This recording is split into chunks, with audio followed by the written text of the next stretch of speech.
one or two most important things a bank leadership can understand before embarking on a new capital allocation decision, be it large, like an M&A transaction, or small, like a small growth strategy in a new market or a bond purchase, whatever it might be. The first thing I need to know is, what are the cards in my hand?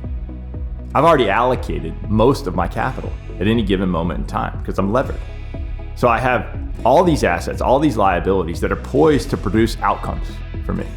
And in many cases, I take a view at what those outcomes are going to be, but that view is single scenario based or bias based. I think this is going to happen, so therefore I'll perform this way. I've got to know how the cards I hold in my hand play in multiple versions of the future. Meaning, let's take the last 12 months as an example. If rates rise significantly versus expectations of staying unchanged, I need to know how my cards play, my capital allocation decisions I've made, how they play in both those scenarios. So if I can respect that I don't know where interest rates are going, and I can understand that in any potential scenario of interest rates, I know exactly how my cards play out, and overlay that with respect also that if credit changes, I know how my cards play out, then I can dramatically inform how I think about the next capital allocation decision. When two banks become one, there's almost always cost saves. And those cost saves contribute to the acquired ROA, which contributes to the TBV earn back calculation, which contributes to the expected EPS accretion. Oftentimes, without those cost saves, a deal doesn't work. So let's imagine for a second that you discover that your 30% cost saves in a deal are going to vaporize. And they're not just going to vaporize for the first 12 months or the 18 months, meaning they're not delayed. You're not getting those cost saves for the first 4 to 5 years.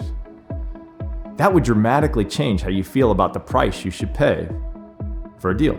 It would dramatically change how you think about that capital allocation decision because it's a big one. Now, I'm not suggesting that cost saves on deals are going to vaporize. But what I am suggesting is that you could be missing something else. It could be akin to missing your cost saves for the next 3 to 5 years. And if we found that kind of external information during the due diligence of executing a deal, I think it would certainly give us pause. What might make a seemingly great or good deal turn out to be a bad one by accident? So let's isolate one variable that's exceptionally relevant right now. A misinterpretation of the acquired institutions or your own future cost of funds. So if we were to miss our cost of funds expectations by 75 to 100 basis points, that is in excess of the entirety of the cost savings in a deal. So when we think about a deal today, we need to look at all those things that we always search for that give us a good partner.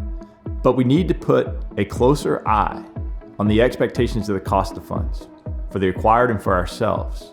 And we need to do it by stepping out of the existing risk frameworks we're using to pro forma these expectations and into something different that's rooted to logic and maybe thinks about historical funding advantages and how they relate to current funding advantages.